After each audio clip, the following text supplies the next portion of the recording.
তার কিছুদিন পরে হঠাৎ দিদি বাবাকে বলছে, এই বাবা তোমাকে একটা জিনিস দিব, নিবা? সে রাত্রে, তখন প্রায় 7:30 8টা বাজে।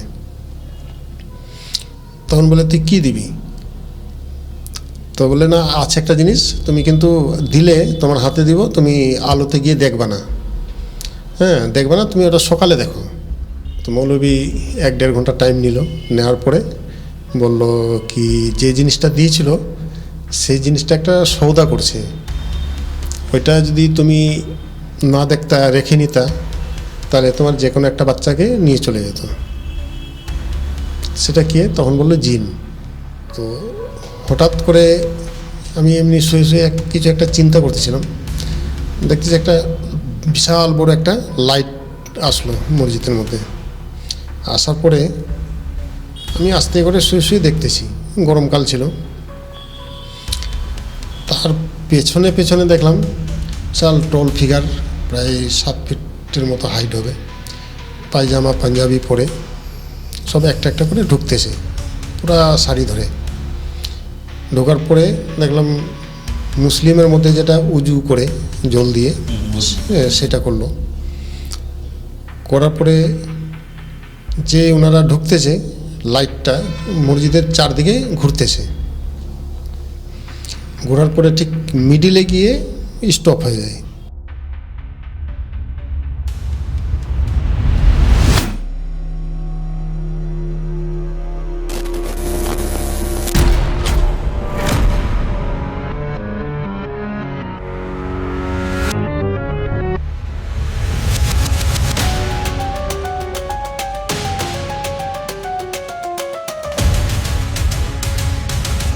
এক্সপিয়ার দ্য আনক্যানি পডকাস্ট, এই সিরিজে আপনাদের সবাইকে স্বাগত। আজকের এপিসোডটা একটু ইন্টারেস্টিং, তার কারণ হলো আজকে যেই টপিকের ওপর কথা হবে বা যে এক্সপিরিয়েন্সটা আমাদের গেস্ট আজকে আমাদের সঙ্গে শেয়ার করবে, সেটা কিন্তু আমরা এখনো পর্যন্ত পাইনি, তাই তো? আর কি সম্পর্কে কথা হবে সেটা একটু বলে দিই। সেটা হলো জিন। তুমি কি জানো কিছু জিন সম্পর্কে? না, আমার এই ব্যাপারটা সম্পর্কে একেবারেই ধারণা নেই। আমিও ঠিক জানি না। আমিও বিশাল যে আমার একটা মানে পড়াশোনা বা সে অর্থে যে কোনো জায়গা থেকে শুনেছি বা এরকম সেটাও নয়। হয়তো তেমনভাবে সেগুলোকে মানে যাদের সঙ্গে এনকাউন্টার হয়েছে তাদের সঙ্গে আমার পরিচয় নেই। তবে এই ফার্স্ট টাইম যে আমি কিছু শুনতে চলেছি আপনাদেরই সঙ্গে জিন সম্পর্কে, বা জিনের একটা ঘটনা, একটা বা দুটো ঘটনা। দেরি না করে I think we should move on with our guest. কেমন আছেন আপনি? ভালো আছি।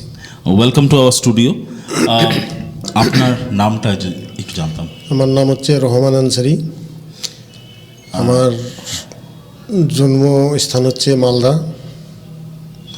আর এখন কি আপনি বর্তমানে শিলিগুড়িতে? এখন শিলিগুড়িতে থাকি। আচ্ছা। আর আজকে যে ঘটনাটা আপনি শেয়ার করবেন আমাদের সঙ্গে, সেটা কি শিলিগুড়ির ঘটনা নাকি? না, মালদার ঘটনা। মালদার ঘটনা, বেশ, শুনবো তাহলে। ঘটনা হচ্ছে, মালদা জায়গাটা আগে এত লাইট ফাইট ছিল না, বাগান এলাকা। তার মধ্যে আমাদের এক বাড়ি ছিল। তো বাড়িতে তখন আমার বয়স হচ্ছে 9 বছর। আমার দিদি মাঝে মাঝে দেখতাম, আজকে এই 10 মিনিট আগে এখানে দেখতেছি কেউ এসে খবর দিচ্ছে, কম প্রায় 15 কিলোমিটার 20 কিলোমিটার দূরে ও ওখানে দাঁড়িয়ে আছে। এরকম হামেশা হতে হতে তারপরে হয়তো সবাই মিলে এক জায়গায় বসে কি দাঁড়িয়ে গল্প করতেছি, হয়তো ফট করে দেখা যাচ্ছে আম গাছে উঠে বসে আছে। এরকম হামেশা চলতো। তারপরে বাবার কানে যখন যাই তখন বাবা চিন্তিত হয়েছে। হওয়ার পরে অনেক মানে যারা এসব ঝাড়ফুঁক করে এদের কাছে গেছে।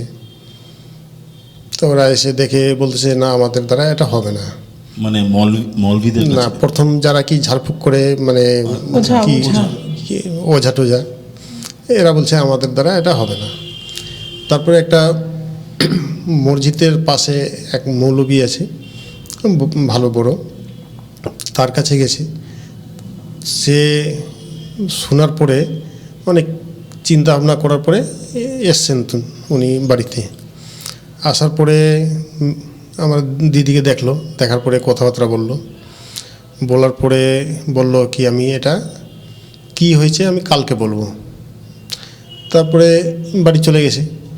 তারপরের দিনে এসে বলতেছে কি বাবাকে যে আপনার মেয়েকে জিন টাচে থাকে।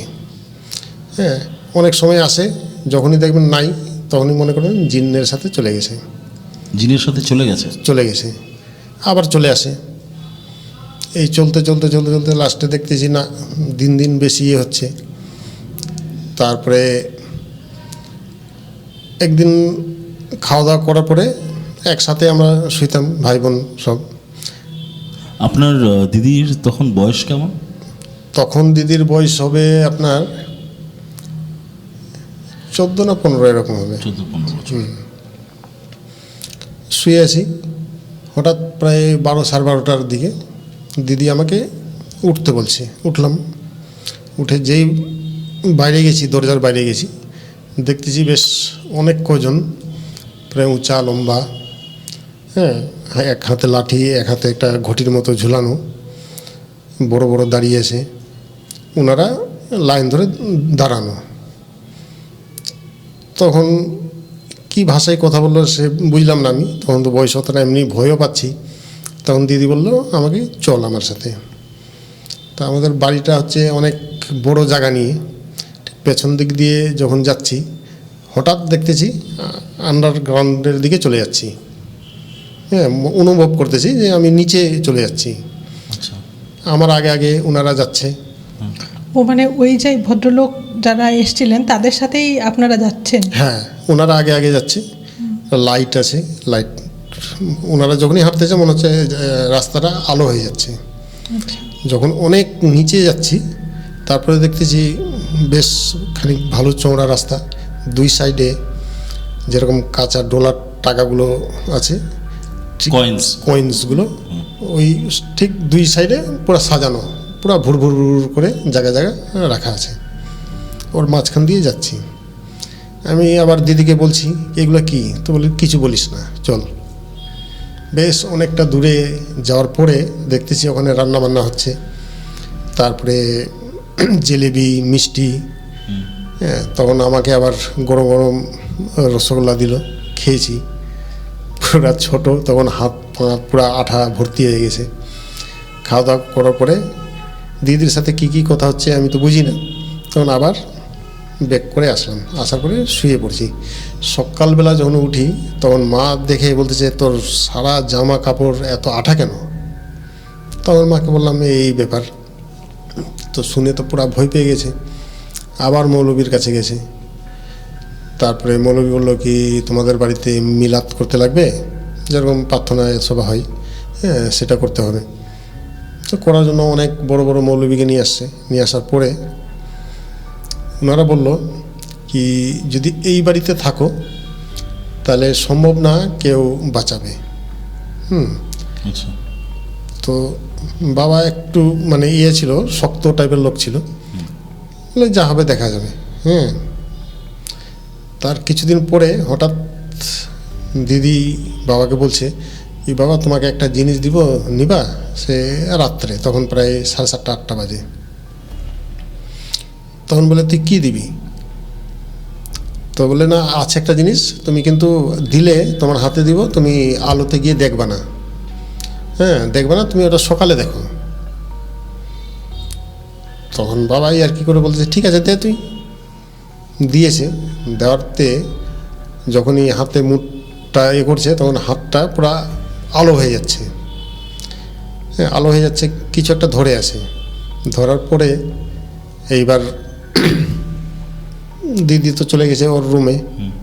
বাবা আবার কী করছে, তখন তো লাইট ছিল না, বাতি ছিল, হ্যাঁ, এই লণ্ঠন, ওইগুলো ওই লণ্ঠনের মধ্যে নিয়ে গিয়ে তখন দেখতে গেছে। যেই দেখতে গেছে সেকেন্ডের মধ্যে উড়ে গেছে। তারপরের দিন সকালবেলা আবার মৌলবীর কাছে গেছে।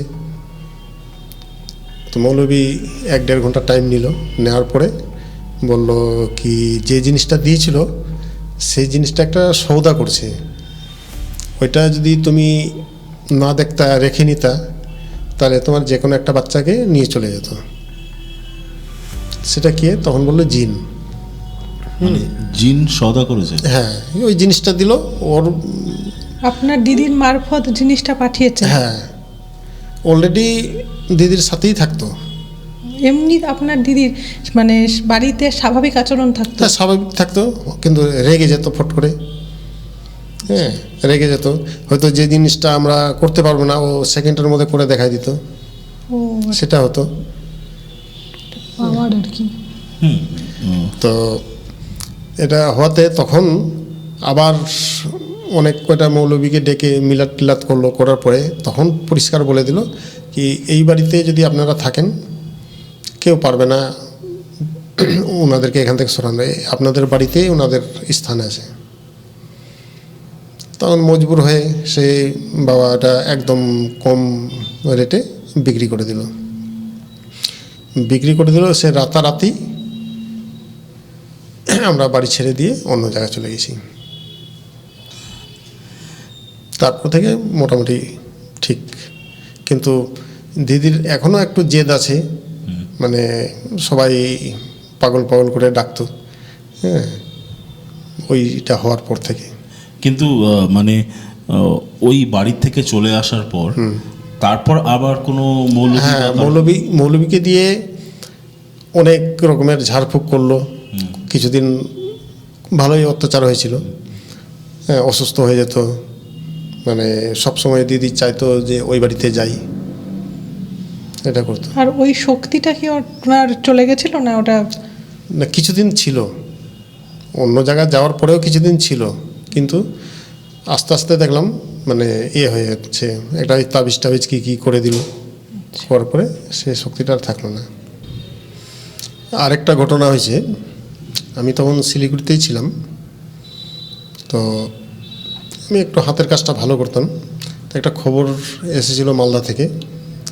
মালদা ওটা জায়গাটার নাম হচ্ছে ভুইসমাটি। মহিষমাটি? হ্যাঁ, তো ওখানে যেখানে রামকেলের মেলাটা হয় তার একটু আগে। তো ওখানে একটা মসজিদ আছে, ওখানে একটা ডিজাইন করার জন্য আমাকে এখান থেকে নিয়ে যায়। আমার সাথে মোটামুটি আরও 7-8টা মিস্ত্রি গিয়েছিল। যার পরে কাজ করতেছি, করার পরে রাত্রে খাওয়া দাওয়া করার পরে আমরা এক মসজিদের মধ্যে এক কোণার মধ্যে গিয়ে শুয়ে থাকতাম। তো হঠাৎ করে আমি এমনি শুয়ে শুয়ে কিছু একটা চিন্তা করতেছিলাম, দেখতেছি একটা বিশাল বড় একটা লাইট আসলো মসজিদের মধ্যে। আসার পরে আমি আস্তে করে শুয়ে শুয়ে দেখতেছি, গরমকাল ছিল, তার পেছনে পেছনে দেখলাম বিশাল টল ফিগার, প্রায় 7 ফিটের মতো হাইট হবে, পায়জামা পাঞ্জাবি পরে সব একটা একটা করে ঢুকতেছে, পুরা শাড়ি ধরে। ঢোকার পরে দেখলাম মুসলিমের মধ্যে যেটা উজু করে জল দিয়ে সেটা করলো। করার পরে যে ওনারা ঢুকতেছে, লাইটটা মসজিদের চারদিকে ঘুরতেছে, ঘোরার পরে ঠিক মিডিলে গিয়ে স্টপ হয়ে যায়। লাইট জ্বলতেছে কিন্তু স্টপ এক জায়গায় দাঁড়িয়ে। ওনারা যে নামাজ পড়তেছে এটা দেখে আমার পাশে যারা ছিল তাদেরকে উঠাচ্ছি, ওরা উঠে না। তারপর লাস্টে আমি চিমটি দিই একজনকে, চিমটি দেওয়াতে ও আস্তে করে চোখটা খুলছে। চোখটা এত আলোর পরিমাণ ছিল, ওই আলো দেখে ভয় পেয়ে গেছে। ভয় পাওয়াতে ও কাঁপাকাঁপি শুরু হয়ে গেছে। পাশে যে আছে ওর কাঁপা দেখে ও দেখে আবার কাঁপতেছে, হ্যাঁ, কেউ আর মানে ঠিক স্থিরভাবে নেই। তখন ওদেরকে আমি আস্তে করে বলতেছি, বেশি কিছু করি না, চুপ করে দেখ আগে। ওরা ঠিক আর থাকতে পারতেছে না, মনে হচ্ছে কি স্টক করে ফেলবে।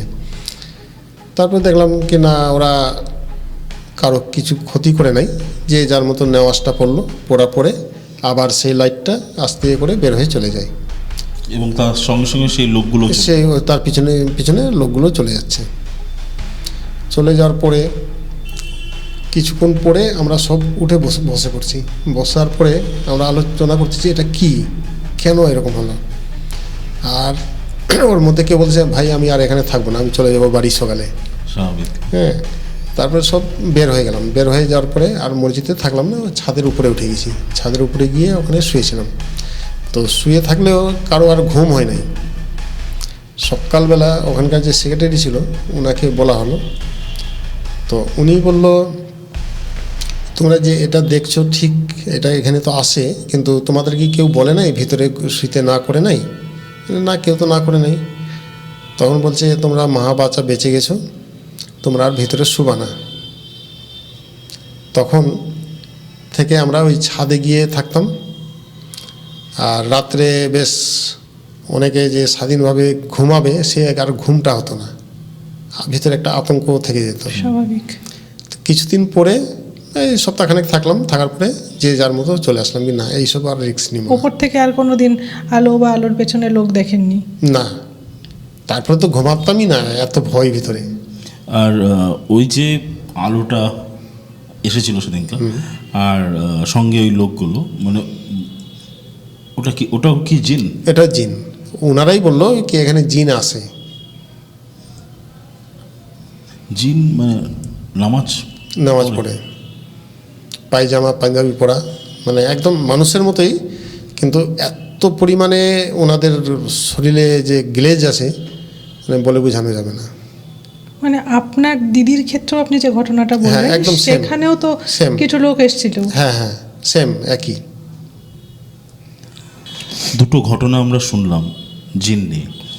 ইনফ্যাক্ট যখন এই ঘটনাটা আমরা জাস্ট একটা বিহাইন্ড দ্য ক্যামেরা জাস্ট একটা গ্লিমস শোনার চেষ্টা করছিলাম। ইনফ্যাক্ট সেই সময়টাতে আমি না একটুখানি ভাবলাম যে একটুখানি গুগল সার্চ করে দেখি, একটু কোরাতে দেখি। হ্যাঁ, তো ওখানে যেটা পেলাম তথ্য, যে জিন একটা ইসলাম বিলিফে জিন হচ্ছে একটা সুপারন্যাচারাল ক্রিয়েচার। সেটা কিন্তু কেউ মারা গিয়ে ভূত হয়েছে এরকম ব্যাপারটা নয়, আমি জানি না। হ্যাঁ, এবং সেটা একটা সুপারন্যাচারাল ক্রিয়েচার, মানে তারা তৈরি হয় অমনভাবেই, এবং তারা ভালো হতে পারে, খারাপও হতে পারে। হ্যাঁ, এবং সেটা তাদেরকে যদি ভূত বা ভৌতিক কোনো ইয়ের সঙ্গে যদি গুলিয়ে ফেলা হয়, তাহলে মনে হয় সেটা ঠিক হবে না। ভূত বলা যাবে না, ওটা ভূত বলা যায় না। মানে অ্যাটলিস্ট গুগলে যখন সার্চ করছিলাম এবং দেখছিলাম, তখন সেগুলোই তথ্য উঠে আসলো। জানি না আপনারা হয়তো এর সম্বন্ধে কিছু জানেন। যদি আপনাদের কাছে কোনো রকম তথ্য থাকে জিন নিয়ে, প্লিজ আমাদেরকে কমেন্ট করে জানাতে পারেন, বা এই এপিসোডটা কেমন লাগলো সেটাও আমাদেরকে জানাতে পারেন। থ্যাংক ইউ দাদা, আজকে আপনি আমাদের সঙ্গে এসে দুটো ঘটনা শেয়ার করলেন। এবং এই ধরনের ঘটনা যখন চোখের সামনে ঘটে, সেটা কিন্তু নেওয়াটাও একটু টাফ, মানে সবাই কিন্তু নিতে পারবেন না। না, সবাই পারবে না, তাই না? না, সম্ভবই না এটা। মানে আপনারা যারা ছিলেন ওখানে, সেটাকে কিভাবে নিলেন এবং তারপরে কয়েকদিন কাটালেনও আপনারা, এটা মানে hats off to you guys. আমাদের সঙ্গে জুড়ে থাকুন, আরও এরকম নানান ধরনের ঘটনা নিয়ে আমরা আবার আসবো একটা নতুন এপিসোডে। তবে আজকে কিন্তু আমরা একটা নতুন জিনিস জানলাম, যে এরকমটাও হতে পারে। আমার একদম জিন সম্পর্কে, মানে জিন নিয়ে কোনো কথা আমি আজকে প্রথম জানতে পারলাম। আমিও ইনফ্যাক্ট ওই যে বললাম, ওই একটা জাস্ট গ্লিমস যখন চলছিল, তখন আমি একটা ব্রিফিং সেশন যখন চলছিল, তখন আমি একটুখানি সার্চ করে দেখলাম, কারণ আমি কোনোদিন যাই না, সেরকম করে সার্চ করা কোনোদিন হয়নি, বা সেইটা নিয়ে পড়াশোনা করা হয়নি। না, আলাদিনের প্রদীপ ঘোষের জিন ছাড়া আর কোনো জিন কিছু জানতাম না। হ্যাঁ, একদমই তাই। জুড়ে থাকুন আমাদের সঙ্গে এই সিরিজ, যার নাম x fear the uncanny podcast. আবার দেখা হবে একটা নতুন এপিসোড নিয়ে। ততক্ষণ বিদায়।